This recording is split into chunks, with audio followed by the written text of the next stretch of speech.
엄마의 수학 공부라는 책을 추천을 해드리겠습니다.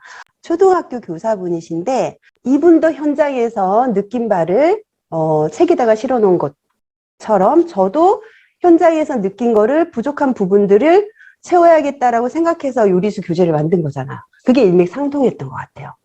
근데 저도 이 책을 아니 이게 언제 나온 거야? 라고 판권을 봤더니 2017년도에 나왔더라고요. 초판이. 그래서 요리수도 제가 2017년부터 시작해가지고 2018년 5월에 첫 출판을 한 거거든요. 가제본은 그 전에 계속 나와 있었단 말이에요. 비슷한 시기잖아요. 그죠? 이 책은 또 먼저 출판됐긴 했지만 어쨌거나 소름이 이렇게 좀 돋았어요. 네, 그래서 아마도 이분도 우리 요리수 교재를 보면 소름이 돋지 않을까. 수포자가 되지 않으려면, 우등생이 되려면 탄탄한 연상력을 갖추는 것이 급선무다.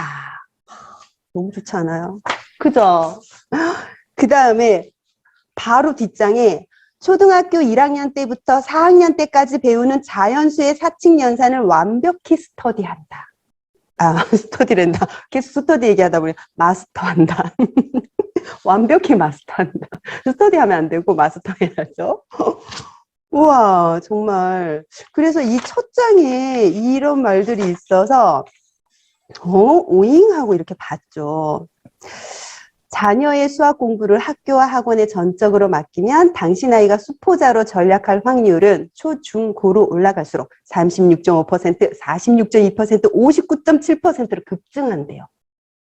그래서 이분은 학교에서와 학원에서는 개념 정도로 가지 이렇게 탄탄하게 그 사이를 메꿔주지 않는다라는 얘기를 하고 계셔요. 그게 바로 연산이었어요. 연산력. 그리고 그냥 연산도 기계적 연산이 아니라 구체물 많이 동원하라는. 탄탄한 연상력을 갖추는 것은 물론이요. 수학 우등생에 등극할 것이다. 왜? 이 연산력을 갖추면.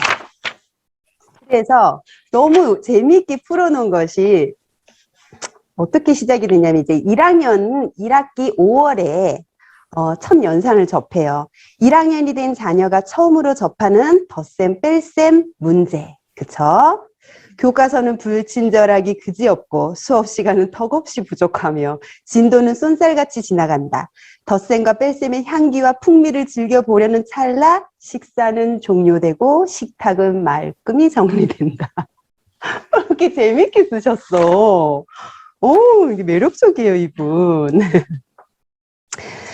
이거 완전히 중요한 줄을 이렇게 많이 쳐놨어요, 제가. 이렇게. 덧셈과 뺄셈에 온전히 집중할 수 있는 시기는 1학년 때뿐이다. 2학년이 되면 곱셈이 등장하고 3학년이 되면 나눗셈의 분수와 소수까지 가세한다. 반대로 말하면 1학년은 덧셈, 뺄셈을 철저히 학습할 수 있는 절호의 시기이다. 덧붙여 덧셈과 뺄셈은 곱셈과 나눗셈의 기초가 되고 분수와 소수의 사칙연산에 활용된다. 덧셈과 뺄셈에 통달해야 앞으로 배울 연산들을 무난히 소화할 수 있는 것이다. 그러니까 요컨대 자녀가 잘하든 못하든 1학년 때는 한눈 팔지 말고 덧셈과 뺄셈에 오롯이 매진해야 한다. 우리 애는 구구단을 뗐다는 등 나눗셈을 배우고 있다는 등 주위 엄마들의 은근한 자랑에 휘둘리지 말고 이 말을 가슴에 새기면서 덧셈과 뺄셈에 집중하자. 너무 좋아. 그쵸? 우리 1레벨 때는 교과 교재도 저는 권하지 않아요. 1레벨 때는 1레벨에 충실하게 덧셈과 뺄셈 온전히 구체물 80%, 수업 시간에 80% 이상을 구체물을 넣어서 개념적인 부분들을 완벽하게 알고 가라는 거죠. 여기에서 이 문구가 등장을 합니다. 뿌리 깊은 나무가 거목으로 자라듯 기초를 튼튼히 다진 아이만이 수학이라는 탑을 크고 튼튼하게 쌓을 수 있다.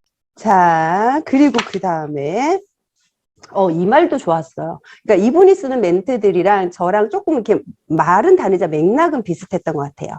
수학은 현실 세계, 그리고 중간 세계, 그리고 수학 세계 이렇게 순으로 배워나가야 된대요. 그 현실 세계가 뭐냐면 우리 덧셈 배울 때 사탕 3개가 있었는데 2개를 더하면 모두 몇 개일까요? 하고 사탕으로 현실 세계에 있는 거잖아요. 그것들을 가지고 아이한테 먼저 접근을 해야 된다는 거예요. 그래서 이 현실 세계와 동떨어지지 않다라는 말들이 뒤편에도 나오는데 그 멘트가 저는 너무 좋았어요. 그래서 이 사탕은 이제 현실 세계에 있는 늘 접하던 것이죠. 그거에서 중간 세계는 뭐냐면 여기는 연결 큐브를 사용했어.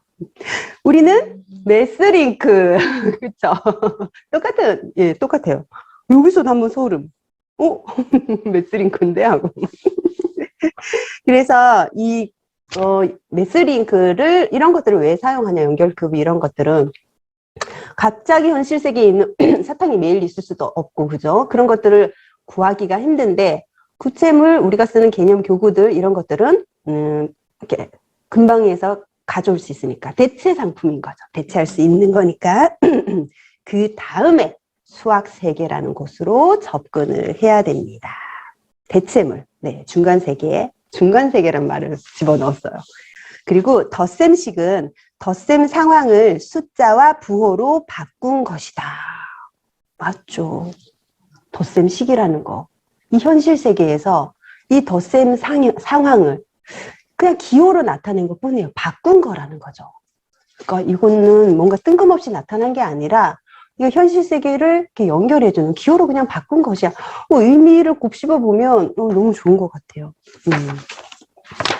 그리고 덧셈과 뺄셈을 어떻게 배웠는가에 따라서 수학을 바라보는 관점과 수학적 세계관이 결정되기 때문이다. 이 말이 뭐냐면 여기 또 한 번 나옵니다. 사탕과 연결 큐브를 더해 보면서 덧셈을 접한 아이는 요리수에서 많은 개념 교구와 교구들을 가지고 수학을 접한 아이는 수학이란 내가 살아가는 현실 세계를 숫자와 부호로 바꿔서 표현한 것이라고 생각할 수 있습니다. 이렇게 자연스럽게.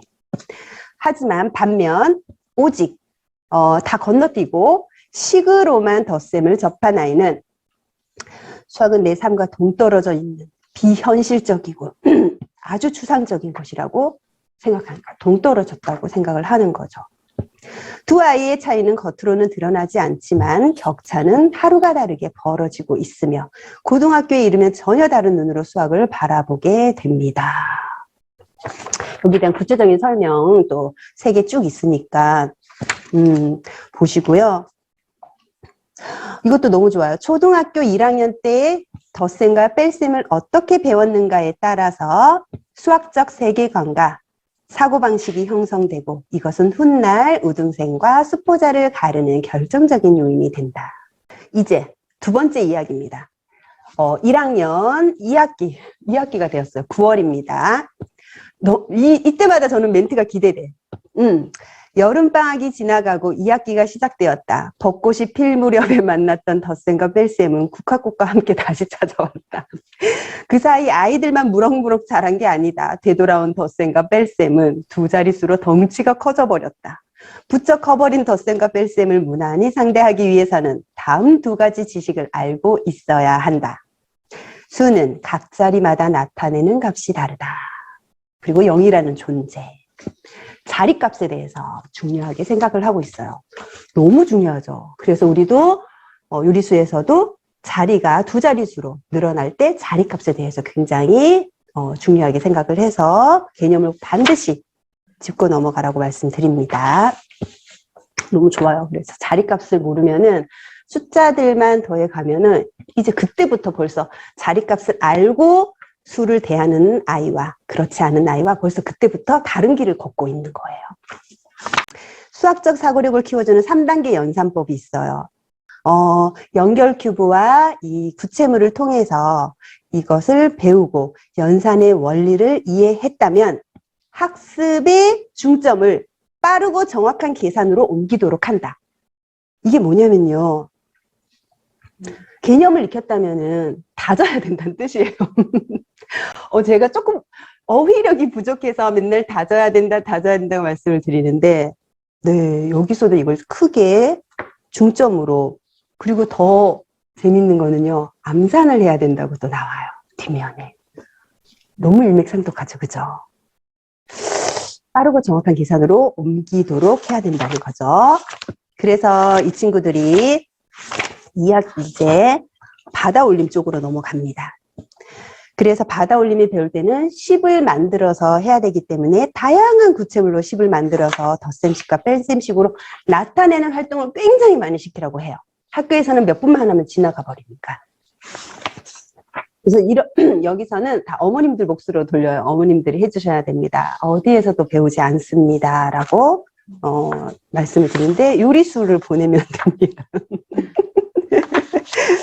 자, 그리고 여기 받아올림 있는 덧셈을 어떻게 했냐면 여기도 뒷수 가르기, 앞수 가르기 방법으로 네, 제시를 하고 있어요. 그 뒤에는 작은 수 가르기도 나와요. 아, 이거 정말 서로 본 적도 없고 얼굴도 서로 보지도 못했는데 너무 재밌어요. 그죠? 깜짝깜짝 놀랐어요. 근데 이분은 뺄셈에서는 저희는 뭐 낱개부터 빼기 그리고 10에서 빼기 이렇게 나눴는데 여기는 뺄셈도 앞수 가르기, 뒷수 가르기를 이용했는데 맥락은 똑같은데 이렇게 표현을 했더라고요. 또 신선했어요. 수학의 학습 내용들은 긴밀하고 위계적이다. 그쵸. 아주 긴밀하죠. 그 전에 배웠던 내용들은 현재 배우는 내용을 습득하는 토대가 되고 현재 배우는 내용은 앞으로 배울 내용을 습득하는 토대가 된다. 너무 좋아요. 그래서 여기에 덧셈의 교환 법칙과 결합 법칙이 나오거든요.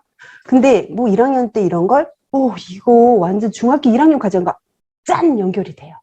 그러면 이거 혼합계산, 5학년 혼합계산에서도 세수를 덧셈 뺄셈을 하고 있을 때 왜 이게 덧셈 뺄셈을 하면은 아무렇게나 순서에 상관없이 풀어도 답이 같은데 왜 뺄셈 덧셈에서는 뒤에서부터 풀면 왜 답이 달라질까? 그런 거에 대한 내용을 너무 자세하게 아주 이해하기 쉽게 잘 나왔어요. 그래서 너무 마음에 들었어요.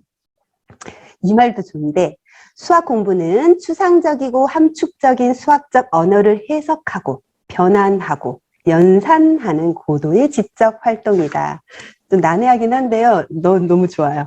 자, 이제 네 번째 이야기로 넘어가서 2학년이 되었습니다. 2학년이 되었어요. 이번 단어는 덧셈, 뺄셈 학습의 하이라이트로 손꼽을 만하다. 받아올림이 있는 덧셈과 받아내림이 있는 뺄셈이 최초로 등장하기 때문입니다. 그쵸? 그리고 이전에 배웠던 모든 연산은 이 역사적인 연산을 만나기 위한 준비 과정이었으며 이 역사적인 연산은 이후에 배우는 모든 연산의 토대가 된다.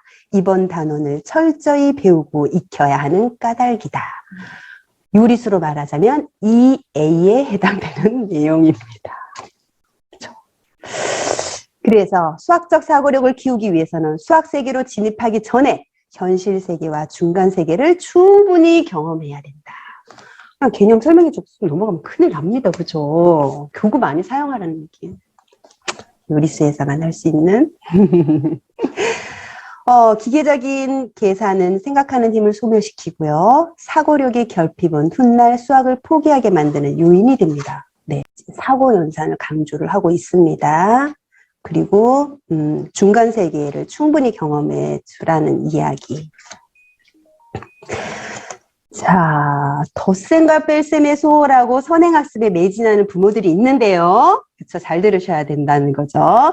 그렇게 서두를 이유가 전혀 없다. 덧셈과 뺄셈은 곱셈과 나눗셈의 기초가 되고 더 나아가 수학 연산의 근간이 된다. 따라서 초등 저학년 때는 덧셈과 뺄셈의 숙달에 매진해야 된다. 지금이 아니면 충실히 배우고 익히기 어렵다라는 거 강조하고 있네요. 특히 받아올림이 있는 덧셈과 받아내림이 있는 뺄셈 계산에서 서툴면 곱셈과 나눗셈을 계산할 때 어려움을 겪는다. 맞죠? 현재 배우는 내용을 완벽히 숙달하는 것이 우등의 비결임을 절대 잊지 말자. 연산 계속 강조하고 있네요. 덧셈과 뺄셈의 관계, 이제 우리가 부분과 전체에 대한 그 멘트 제가 하면서 그 관계 중요시 여기죠? 여긴 그것을 덧셈과 뺄셈의 역연산 관계라고 합니다. 덧셈과, 그래서 여기 강조하는 게 뭐냐면요. 아이에게, 사탕을 내가 누군가에 줬어. 내 입장과 다른 사람의 입장을 설명을 하는 거예요. 내 입장에서는 없어졌죠. 근데 다른 사람, 상대방 입장에서는 생겨났어요. 입장 차이인 거죠. 그래서 이게 역연산이 가능하다라는 것을 얘기를 하고 있어요. 역연산 관계를 배운다. 네, 맞아요. 그리고 네모의 값에 대한 미지수에 대한 내용이 나오고요. 이번 단원을 마지막으로 덧셈과 뺄셈은 내년 봄까지 교과서에 나오지 않는다. 이번 단원을 봄에 배우니까 내년에 덧셈과 뺄셈 나오는 시점을 비교를 해봤더니 1년 가까이나 절연하는 셈이다. 맞아요. 큰일 나요. 그래서 우리는 실력편이 있는 거잖아요. 실력편으로 계속 내년을 대비하고 있는 거죠. 우린 절연 안 해. 절대 절연 안 해.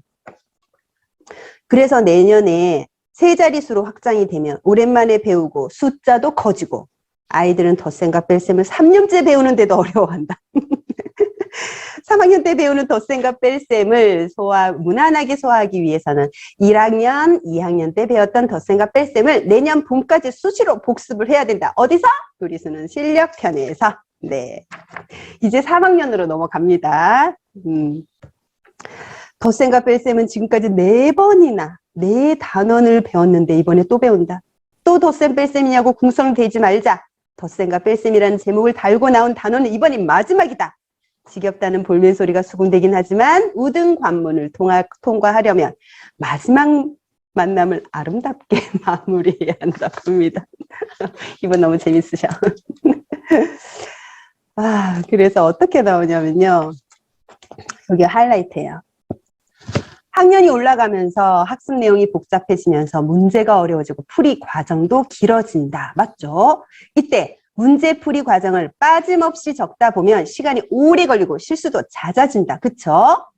그래서 이 문제풀 시간을 단축하고 실수를 줄일 수 있는 방법은 없을까? 그래서 이 저자는 어떻게 해결을 했냐면요. 연산학습의 종착역이라고 부를 수 있는 것은 바로 암산이다. 다 암산 못하게 하잖아요. 그죠? 바다 올리면 타박타박 써야 되고. 근데 이분은 벌써 암산을 해야 된다고. 그것만이 길이다라고 얘기를 하고 있고, 암산할 수 있는 방법을 다양하게 제시를 했어요. 그것도 앞에서부터 풀도록. 아주 뿌듯했어요. 근데 방법이 조금씩 달랐어요. 근데 우리 원장님들 일단 혼돈은 안 왔으면 좋겠어요. 자, 이렇게 해서 덧셈 뺄셈 끝나버렸어요. 이제 마무리했죠. 3학년 1단원에 나오는 것을 마지막으로 이제 인생에서 덧셈과 뺄셈은 끝납니다. 거기서. 근데 우리 수는 어때요? 덧셈과 뺄셈 6학년 때까지 하죠. 아주 중요한 거니까. 절대 절연하면 안 된다고 했잖아요. 절연 no. 그럼 곱셈은 또 어떻게 풀이를 해놨냐, 이분. 무더위가 기지개를 켜는 초여름, 아이들은 난생 처음 곱셈을 만난다. 하나, 이 만남을 의미 있게 받아들이는 아이는 그리 많지 않다. 왜? 방학을 앞둔 어수선한 시기이기 때문이다. 부모님들 또한 이 만남을 예의주시하지 않는다. 골치 아픈 수학에 신경 쓰기보다는 여름 휴가를 어디로 떠나지? 거기에 관심을 더 쏟는다. 이 역사적인 첫 만남은 폭설에 파묻힌 도로처럼 흔적 없이 사라진다. 그나마 다행이라면 이번 곱셈이 어렵지 않다는 점이다. 어렵지 않죠? 그냥 개념만 나오잖아요. 6단원에서는. 그러고 넘어가잖아요. 부모님들은 신경을 곤두세우는 시기는 구구단이 등장하는 2학년 2학기 9월이다. 맞아요. 이때 되면 9월이 되면 구구단을 암기시키느라고 분주한 날들을 보내게 되는데 9월이 돼서야 곱셈에 관심을 갖는 둥 발버둥을 치게 됩니다. 그러니까 7월 첫 만남에 우리는 기선제압을 해야 한다. 표현을 합니다. 여기에. 그래야 5학기 동안 펼쳐지는 곱셈 대장정을 무난히 완주할 수 있다. 여기서 이제 어떻게 곱셈에 대해서 정의를 하냐면요. 굉장히 개념을 중요시 시키면서 구체음을 굉장히 강조를 하고요. 구구단을 외우기 전에 묶음으로 표현하고 몇씩 몇 묶음 묶어세기 몇시 몇 배 이걸 다 하고 구구단을 넘어가라 돼요. 이거 어디 있나요? 우리 요리수 2B에 짜자잔 하고 묶음 그림으로 나타내는 방법, 배로 나타내는 방법, 몇을 몇 배, 그다음 묶음, 읽기, 쓰기 다양하게 쫙 나오죠. 곱까지. 너무 뿌듯했어요. 여기서는 스티커를 붙여가면서 하래요. 네. 좋은 방법이에요. 도장 찍는 방법도 좋은 것 같고. 자, 그렇게 하면서, 이거는 거의 뭐 요리수에 나온 내용들 다 들어가 있고요. 이제 3학년 곱셈에 대해서 나옵니다. 나 이 부분이 너무 재밌는 것 같아요. 책장을 한 장, 멋있게 읽었어야 되는데, 다시. 책장을 한 장을 넘기는 찰나에 한 해가 지나가고, 다시 봄이 왔다. 그 사이 아이들은 곱셈과 절연한 채 지냈고 구구단은 오래전에 머릿속에서 소실되었다. 아이들이 구구단을 복구하는 동안 진도는 빛의 속도로 나가고 구구단을 회복할 즈음이면 진도는 이미 다음 단원에 가 있다. 웃을 일이 아니에요, 진짜 이거. 그러니까 구구단이 서툴면 이번 곱셈을 부실하게 배울 수밖에 없고 이는 부실 학습의 도화선이 된다. 당신 아이는 지난 8개월을 어떻게 보냈는가? 곱셈과 절연했는가? 학력을 붕괴시키는 악순환의 고리 안에 갇힐 위기에 처한 것이다. 하루속히 구구단을 복구시키기 바란다. 곱셈을 꾸준히 연마했는가?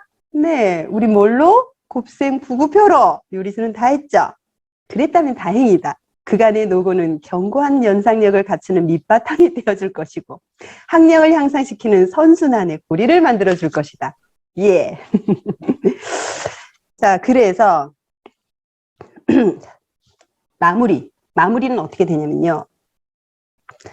두 자리 곱하기 한 자릿수. 이것은 세로셈보다 가로셈을 푸는 게 빠르고 정확하다라고 나와 있어요. 어느 교과서에서? 이분은. 우린 가로셈 잘하죠, 그죠? 그리고 가로셈과 세로셈이 모두 능통해야 빠르고 정확한 계산력을 갖출 수 있다. 요리수 필독서로 하면 안 될까? 그리고 마지막 최종 목표는 이 단원의 최종 목표는 보여드리고 싶어요. 이렇게. 여기. 뭐라고 적혀 있어요? 두 자릿수 곱하기 한 자릿수를 능숙하게 암산하는 것이다. 예, 이거. 왜 암산하라는 것도 목표도 똑같아요. 우리 왜 암산해요? 두 자릿수 곱하기 한 자릿수? 4학년 2학기 세 자릿수 나누기 두 자릿수 목 잡으려고 그러잖아. 목 잘 잡으려고, 쉽게 잡으려고. 그 얘기가 여기 똑같이 나와요. 암산은 어렵지 않다. 숙달되면 오히려 필산보다 더 쉽고 빠르게 정확한 계산이 가능하다. 예, 맞아요. 필자가 단연간 조사한 바에 따르면 고학년 수학 부진화 중 상당수가 4, 5, 6학년 고학년 상당수가 3학년 2학기 곱셈을 풀지 못했다. 맞아요. 4, 5, 6학년 연산 힘들어서 오는 거 보면은 꼭 곱셈 구급표 우리가 진단해봐야 되는 거예요. 구구단이 안 돼 있어요. 구구단이 안 돼 있기 때문에 두 자릿수 곱하기 한 자릿수가 제대로 안 되고요. 이런 과정이 3학년 2학기 두 자릿수 곱하기 두 자릿수 그걸 못 푸니까 4학년부터 이제 막히는 거죠. 그래서 이분도 괜한 엄포가 아니다라고 말하고 이 과정을 넘기지 못한 아이들은 장차 수포자로 전락한다. 이분이 그래서 두 자릿수 곱하기 한 자릿수를 암산을 해야 4학년 때 도움이 된다고 말씀을 하시죠. 우리는 그래서 4학년, 5학년, 6학년, 고학년 친구들이 4학년 이상 아이들이 신입으로 들어왔다. 그러면은 좀 마음 급해서 3, 2부터 이렇게 들어가거나 이제 하고 싶잖아요. 급하니까. 근데 저는 반드시 3C를 추천드리고 싶어요. 왜? 3C에 두 자릿수 곱하기 한 자릿수 암산하는 부분들이 3C, 3개월 동안 암산을 시키잖아요. 그 부분. 저는 그 부분을 해야 4학년 1학기 나눗셈 적응할 수 있다고 봐요. 그리고 그거를 그렇게 두 자리 곱하기 한 자릿수의 암산을 연습을 해야 3, 2에 갔을 때 두 자리 곱하기 두 자릿수도 두 자리 곱하기 한 자리 암산, 두 자리 곱하기 한 자리 암산해가지고 가로셈은 끝낸단 말이에요. 세로셈은 물론 제가 또 교과 방법대로 하시라라고 말씀을 드리지만 그죠? 자녀를 위기에 빠뜨릴 거센 파도가 밀려오고 있다. 과연 이 아이는 파도 위를 서핑할까? 파도에 휩쓸려 서퍼링 당할까? 당신의 손에 달려있다. 우리 원장님의 손에 달려있습니다. 우리 수도. 너무 재밌죠? 자, 이렇게 해서 곱셈을 마무리했는데, 이 정도 제가 소개를 드렸어요. 이 정도까지가 이제 요리수랑 많이 연결이 되고요. 그래서 이제 무난하게 곱셈 이야기가 끝나고, 그 다음부터는 나눗셈 이야기가 나와요. 그래서 나눗셈 이야기는 우리 원장님들께서 좀 남겨둬야지 읽어보시고, 그 끝에쯤에 이제는 필자가 우등 비법이라고 해서 이제 쭉 적어놨는데, 뒷부분도 한번 쭉 읽어보시고, 이렇게 해서 엄마의 수학 공부 소개를 마치겠습니다.